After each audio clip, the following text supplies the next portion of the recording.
तो नमस्ते साथियों। आपका इस चैनल में बहुत बहुत स्वागत है। मैं चिराग और फिर से आपके सामने साइकोलॉजी का नया टॉपिक लेके आ चुका हूँ। तो हम स्टेप बाय स्टेप सारी चीज़ों को पढ़ेंगे। हमने पिछली वाली वीडियो में बहुत मेरे को टाइम पता है, सॉरी फॉर दैट कि लंबा टाइम हो गया पिछली वाली वीडियो में और इतने दिनों बाद ही नई वीडियो आ रही है। ठीक है, तो मेरा यही कहना है कि अब जो है वीडियो आपको हर वीक एक वीडियो तो मैं वादा करता हूँ आपको देखने को मिलेगी। ठीक है, आपको अच्छा लगे तो पढ़िएगा इस चैनल से। नॉलेज नस्ट चैनल का नाम है। ठीक है, अब हम पढ़ते हैं बिना किसी बात के। आपके एग्जाम जस्ट सीटेट के नज़दीक है, तो जिसमें साइकोलॉजी आती है, जिस भी टीचिंग प्रिपरेशन के एग्जाम में साइकोलॉजी आती है वो आपको पढ़ना है। ठीक है, हम स्टार्ट करते हैं। पिछले वाले वीडियो में हमने पढ़ा था अधिगम। ठीक है, अधिगम की परिभाषा पढ़ी थी। अब इस वाले वीडियो में हम पढ़ेंगे अधिगम की विशेषताएं। तो आइए स्टेप बाय स्टेप सारी चीजों को देखते हैं। सबसे पहले हम बात करते हैं कि अधिगम की विशेषता। ठीक है, पॉइंट नंबर 1 है कि अधिगम सीखना है। देखो, इंसान छोटा जन्म के साथ या जन्म से भी पहले जब गर्भावस्था होती है बच्चे की, तब से वो धीरे धीरे कुछ ना कुछ अपनी क्रिएटिविटी या जो भी है, जैसे कि अब गर्भ में बच्चा होता है तब वो रोटेटिंग करना सीखता है, या फिर धीरे धीरे जैसे वो बाहर आता है तो बाहर आने के बाद आंखें खोलना सीखता है, चलना सीखता है। जैसे 9-12 महीने का बच्चा हो जाता है तो एकदम पैरों पे खड़ा होकर बिना किसी सहारे के वो चल सकता है। ये सारी चीजें सीखता है। और at the beginning to end, life के एंड तक वो कुछ ना कुछ सीखता रहता है।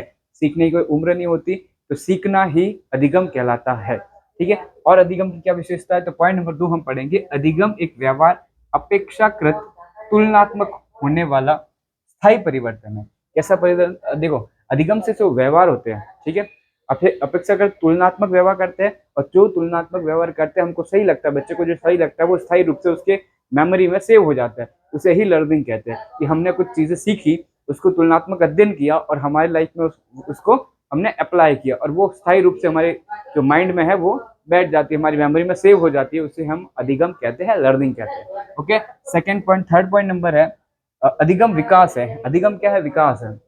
मतलब ये है कि अधिगम से आपका मानसिक विकास होता है। आप कुछ ना कुछ सीखते जाते हैं, नया कुछ अपने व्यवहार में परिवर्तन करने जाते हैं, अपने आदतों में बदलाव पाते हैं। और एक पॉइंट है अधिगम वातावरण की उपज है। आपका अधिगम लर्निंग इसी वजह से, आप स्कूल जाते हो, स्कूल में एटमोसफेयर कैसा होता है? एकदम पॉजिटिव होता है, बच्चे सारे स्कूल में एक ड्रेस में आते हैं, तो ये सारे लर्निंग के एक विशेषता है। ठीक है, तो जो अधिगम है वो वातावरण की उपज है बेटा। ठीक है, आगे हम देखते हैं पॉइंट नंबर 5, जो अधिगम अनुकूलन है। अधिगम है जो अनुकूलन है। आप में चीजें परिवर्तन आती है तो अधिगम से आती है। ठीक, आदतों में सुधार होता है तो वो अनुकूलन के साथ होता है। तो अधिगम अधिगम जो है वो अनुकूलन के साथ होता है। अधिगम एक खोज है। ठीक है, ऐसा ही विशेषता है। अधिगम कैसा होता है? एक खोजी प्रवृत्ति का होता है। बच्चा छोटा जब होता है तो वो बहुत सारे सवाल करता है कि ये क्या है। चांद को देखता है तो बोलता है पिताजी ये क्या है, ये क्यों चमकता है, ये कैसे है, ये अंतरिक्ष में तारे देखता है तो तारे से चमकते क्यों है, उनके बारे में पूछता है। तो जो वो लर्निंग कर रहा है वो क्या कर रहा है? लर्निंग कर रहा है। वो एक क्या है? खोज है। ठीक है, सातवां पॉइंट हमारा इधर है कि अधिगम एक विज्ञान और गणित दोनों है।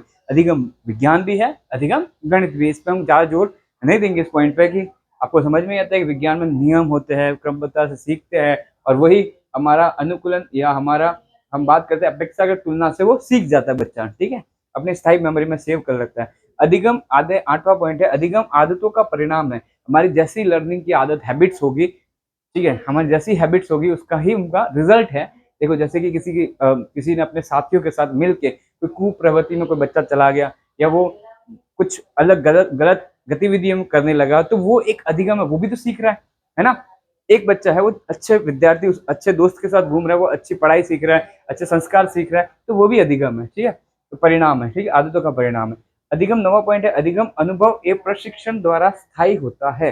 अधिगम अनुभव और प्रशिक्षण, ट्रेनिंग से। देखो, अनुभव मतलब एक्सपीरियंस, और ट्रेनिंग से अपने जो ब्रेन में क्या होती है? स्थायी हो जाता है। वो कैसे होता है? मैं एग्जांपल दे देता हूँ। कुछ छोटा बच्चा होता है, वो लर्निंग करता है। ठीक है, लर्निंग करता है, कुछ ना कुछ सीखता रहता है, अनुभव होता है उसको। उसके बाद में वो जो अनुभव है वो अप्लाई करता है। जब भी वो अनुभव अप्लाई करेगा प्रशिक्षण के साथ, ट्रेनिंग के साथ, तो कुछ आउटपुट निकलेगा, और वही आउटपुट आपका स्थायी हो जाएगा। उसे ही अधिगम कहते हैं। It is also a learning.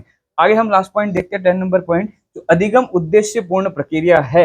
अधिगम में हम व्यर्थ के बिना उद्देश्य नहीं करते हैं। अधिगम के पीछे हमारा कोई ना कोई रीजन होता है, हमारा कोई ना कोई ऑब्जेक्टिव होता है, उद्देश्यपूर्ण प्रक्रिया होती है, इसलिए अधिगम किया जाता है। ठीक है दोस्तों, आपको ये वीडियो अच्छी लगी हुई तो कमेंट करिएगा, और किसी नए टॉपिक पे वीडियो चाहेगा तो भी बताइएगा, और ये स्पीड सही है या इससे कम करूँ वो भी हम मेरे को बताइएगा। थैंक यू सो मच, मिलते हैं नेक्स्ट वीडियो में।